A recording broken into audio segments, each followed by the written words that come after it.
Assalamualaikum warahmatullahi wabarakatuh. Oke, mari kita lanjutkan saja ceritanya, guys.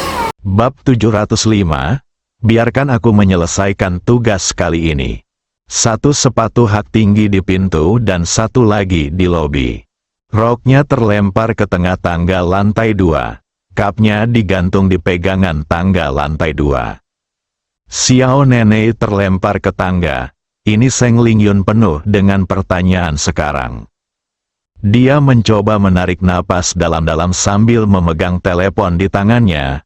Telapak tangannya mulai berkeringat. Dia gugup, setelah ragu-ragu untuk waktu yang lama. Dia akhirnya menelepon Li Ruoxi. Li Ruoxi sedang berbaring di tempat tidur, hendak tertidur.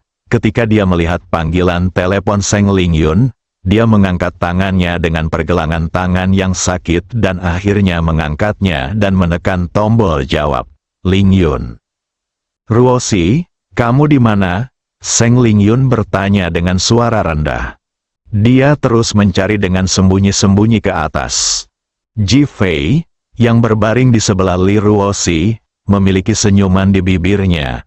Li Ruoxi tidak menyadari telinga Ji Fei bergerak 2 kali. Aku di rumah. Li Ruoxi ragu-ragu lama sebelum berbicara. Ah, Seng Lingyun berteriak. Lingyun, ada apa denganmu? Li Ruoxi bertanya dengan heran. Detik berikutnya, lihatlah ke arah pintu. Li Ruoxi hampir menangis. Dia berpikir ketika dia baru saja kembali. Ji Fei melepas pakaiannya saat naik ke atas. Dia melepas pakaiannya dengan begitu sederhana dan langsung sehingga dia tidak punya waktu untuk menghentikannya. Lebih baik sekarang, biarkan saja dan jangan khawatir. Aku akan mengambilnya. Setelah Ji Fei selesai berbicara, dia mengangkat tangannya dan menekannya ke telepon Li Ruoxi, lalu menutup telepon Seng Lingyun. Li Ruoxi berguling di tempat tidur dan segera menutupi kepalanya dengan bantal. Saya terlalu malu untuk bertemu siapapun. Dalam hatiku, aku sangat ingin menggigit Ji Fei 2 kali. Penjahat sialan itu, karena menindasku seperti ini. Tapi tak lama kemudian saya terdiam, saya sangat menikmatinya. Selain itu, Ji Fei bertingkah sangat gila karena dia menawan dan dia mencintai dirinya sendiri. Tiba-tiba, saya merasa sedikit menyesal. Mungkin lebih baik tidak membiarkan Seng Lingyun tinggal di sini. Betapa sempurnanya jika ini adalah ruang dunia untuk 2 orang. Ji Fei sudah mengenakan celana dan bertelanjang dada, lalu berjalan keluar kamar. Dia melihat Seng Lingyun memegang telepon di tangannya. Matanya melebar, pipinya memerah, wajah ovalnya yang halus kini tampak meneteskan air jika disentuh sedikit pun, dan matanya penuh kegugupan dan rasa malu. Ji Fei tersenyum ringan dan tidak berkata apa-apa. Matanya tertuju pada Xiao Nene yang tergeletak di tanah, dan dia membungkuk untuk mengambilnya dengan santai. Dia sepertinya takut Seng Lingyun tidak akan melihatnya. Jadi dia sengaja mengguncangnya 2 kali. Meski tak seseksi yang terjatuh saat Seng Lingyun terjatuh kemarin, namun corak kartun di atasnya memiliki gaya yang berbeda. Kemudian Ji Fei mengambil semua pakaian lainnya dengan santai. Ketika dia berjalan ke pintu, dia melihat kantong sampah dan berkata kepada Seng Lingyun, "Bantu buka tasnya dan saya akan membuang pakaiannya." Ucapnya dengan santai, sangat wajar untuk mengatakannya. Sepertinya pakaian ini milik Seng Lingyun. Seng Lingyun merasa pakaiannya tiba-tiba turun beratnya, dan tubuhnya tampak membengkak. Aku akan meledak, abnormal, mau tidak mau, dia langsung mengatakannya. Ji Fei tidak setuju sekarang dan memandang Seng Lingyun, mengapa saya menjadi mesum? Anda? Seng Lingyun ingin mengatakan bahwa dia melakukan hal buruk dengan melepas pakaiannya di siang hari bolong, tapi dia tidak bisa mengatakannya lagi. Li Ruoxi adalah istri saya, istri bersertifikat, saya memiliki perlindungan hukum ketika bekerja dengan sertifikat, bukan? Ji Fei berbicara untuknya. Seng Lingyun menggigit bibirnya erat-erat dan menahan diri untuk tidak berbicara. Ini rumahku, kita bisa segila yang kita maukan. Ji Fei memanfaatkan kemenangan tersebut dan mengejarnya, tetapi Seng Lingyun menahan keinginan untuk mengutuk. Ini siang bolong, kamu tidak berangkat kerja dan lari pulang. Apa kamu tidak sakit? Ji Fei, bagaimanapun, dengan percaya diri mengutuk terlebih dahulu. Ji Fei, kaulah yang sakit. Seng Lingyun tidak tahan lagi, jadi dia meninggikan suaranya dan mengumpat dengan marah. Ji Fei mengangguk, kamu benar, aku memang sakit. Setelah mengatakan itu, dia menatap Seng Lingyun dengan seringai di wajahnya. Seng Lingyun tercengang, apa yang akan kamu lakukan? Ji Fei mengulurkan tangannya dan melambaikannya 2 kali. Aku suka memukul wanita. Apakah kamu ingin mencobanya? Setelah mengatakan itu, tangannya jatuh ke pantat Seng Lingyun. Ah! Seng Lingyun berseru ketakutan, berlari cepat, dan memasuki ruangan tanpa mengganti sepatunya. Jangan lari, penyakitku belum sembuh, Ji Fei berteriak ke kamar Seng Lingyun. Seng Lingyun dengan cepat mengunci pintu, jantungnya mulai berdetak kencang, dan dia akan mengutuk Ji Fei sampai mati. Abnormal, benar-benar mesum. Dia percaya bahwa Ji Fei bisa melakukan apa yang dia katakan dan benar-benar bisa menyalahkan dirinya sendiri. Betapa sesatnya jika seorang pria dewasa memukul seorang wanita. Ji Fei sudah kembali ke atas sambil tersenyum. Pakaian hari ini sengaja diacak-acak dan ada di mana-mana. Alasannya sangat sederhana, yaitu untuk memberitahu Seng Lingyun bahwa dia sangat mencintai Li Ruoxi, dan juga untuk memberitahu dia bahwa dia sudah bersama Li Ruoxi. Dia tidak percaya bahwa Seng Lingyun masih malu mengganggunya. Seng Lingyun di kamar itu benar-benar ingin menangis. Pikiran pertama adalah menyerah.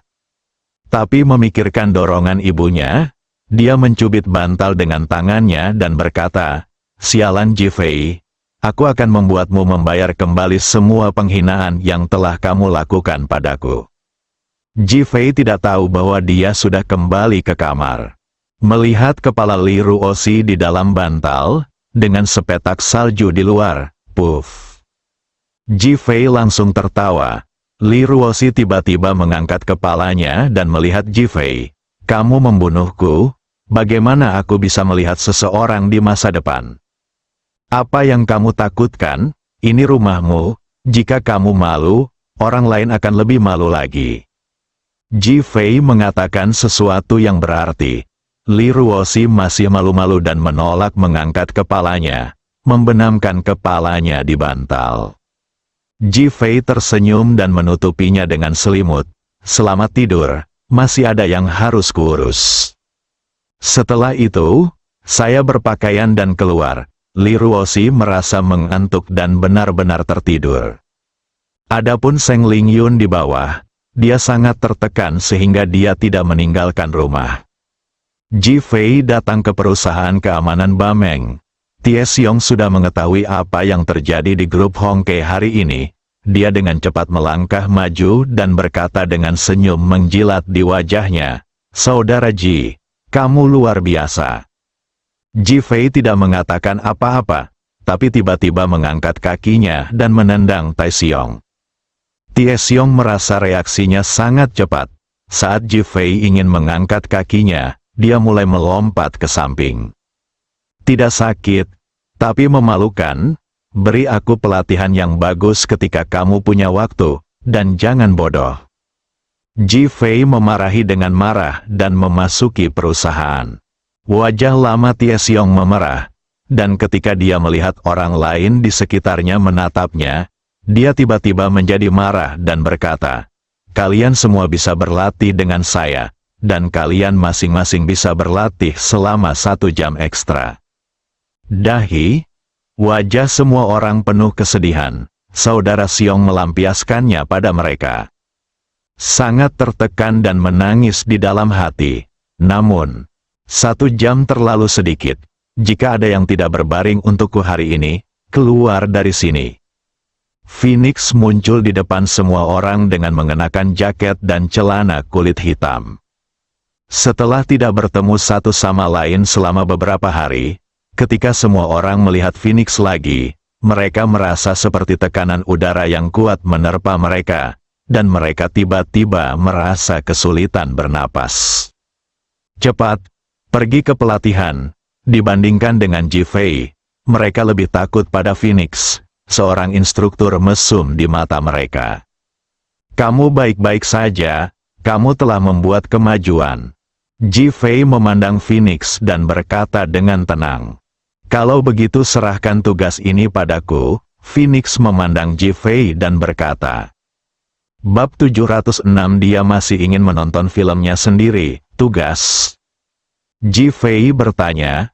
Phoenix menyerahkan selembar kertas kepada Ji-Fei. Organisasi Naga Patah. Ji-Fei sedikit mengangkat sudut mulutnya ketika dia melihat 4 kata. Mereka tidak hidup dengan baik. Apa yang ingin mereka lakukan sekarang? Aku baru saja menerima kabar dari saudara-saudaraku bahwa organisasi Naga Patah berencana menyerangmu. Oh, Ji-Fei langsung terkekeh. Siapa idiot ini? Dia sebenarnya memilih hal seperti itu untuk berurusan denganku. Saya tidak tahu detailnya, tapi mereka sudah datang ke kota Ningjiang. Kali ini saya akan menangani mereka secara langsung. Phoenix berpikir bahwa dia baru saja berlatih dalam pengasingan selama beberapa hari di bawah bimbingan Ji-Fei dan telah membuat kemajuan besar, jadi dia sangat ingin mencobanya.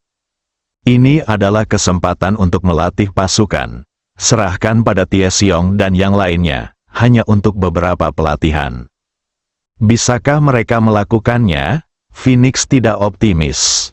Meskipun organisasi Chanlong tidak populer di mata mereka, kelima Chansi bersaudara masih sangat terkenal di organisasi dunia bawah tanah, dan bahkan membuat kagum banyak orang. Jika tidak, mereka tidak akan berani membunuh Ji-Fei. Lakukan saja apa yang aku katakan dan serahkan ini pada mereka. Ada hal yang lebih penting yang harus kamu lakukan. Setelah Ji-Fei selesai berbicara, dia menyerahkan rincian transfer grup Hongke yang diberikan oleh Zhang Yuan kepada Phoenix. Pergi dan selidiki. Grup Hongke memberikan uang itu kepada grup Nancy. Bagaimana situasi spesifik grup Nancy? Feng Huang tahu bahwa Ji-Fei sudah memutuskan, jadi dia tidak memaksa. Dia mengambil alih dan mengangguk. Aku akan segera menyelidikinya. Di mana Qi Yuan? Ji-Fei tiba-tiba bertanya. Feng Huang melirik Ji-Fei dan berkata, Julie meneleponnya hari ini dan ingin pergi ke bioskop. Dia pergi untuk melindunginya. Oh, Ji-Fei membuat catatan panjang. Apakah ada begitu banyak wanita sehingga kita semua melupakannya? Phoenix mau tidak mau mengatakan sesuatu yang menjijikkan. Ji-Fei tersenyum dan menggelengkan kepalanya. Jangan khawatir, istriku tidak akan melupakannya. Dan adikmu, yang telah melalui hidup dan mati, tidak akan melupakannya. Mata Feng Huang berkilat karena kebencian. Dia berbalik dan pergi tanpa mengucapkan sepatah kata pun. Ji-Fei mengerti apa yang dipikirkan Feng Huang, Raja Naga. Phoenix, menurut tradisi masyarakat kerajaan naga, bukankah ini pasangan yang sangat cocok antara naga dan burung Phoenix? Namun, dia ditakdirkan untuk tidak banyak berinteraksi dengan Phoenix, wanita seperti saudara perempuannya. Dia hanya memiliki perasaan protektif terhadap Phoenix.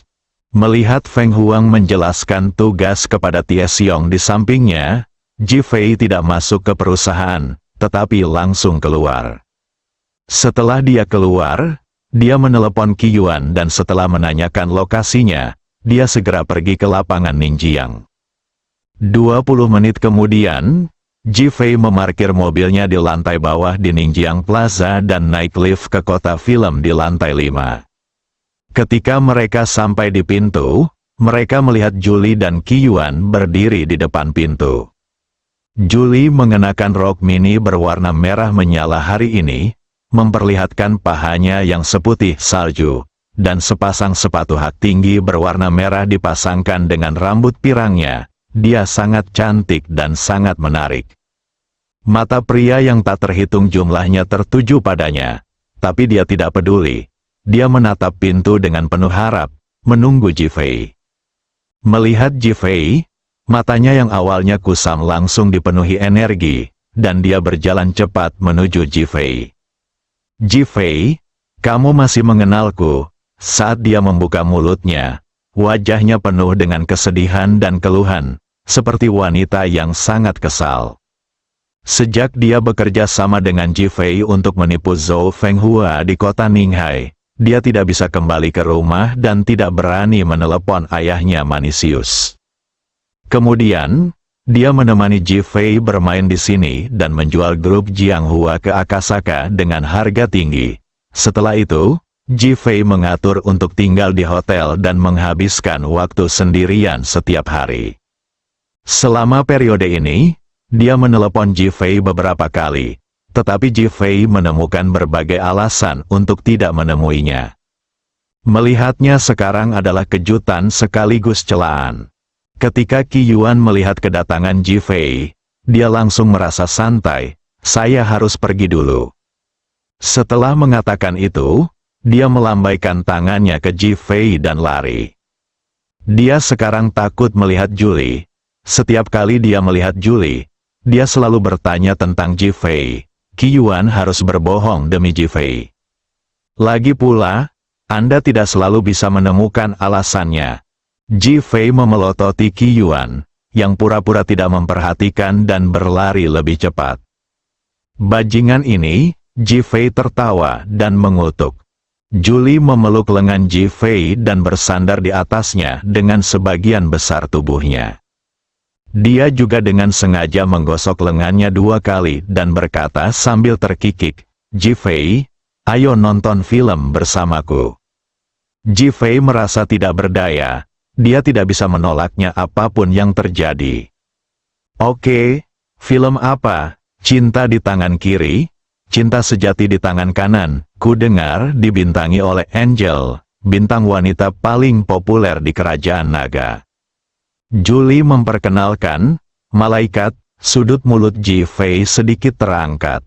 Orang aslinya sudah menontonnya, jadi menarik untuk menonton filmnya. Oke, aku akan pergi melihatnya bersamamu. Setelah Ji Fei selesai berbicara, dia memilih 2 tiket film. Saat tiba waktunya untuk memilih, awalnya ia ingin memilih kursi tengah, namun Julie langsung memilih 2 tiket yang berada di tengah baris terakhir.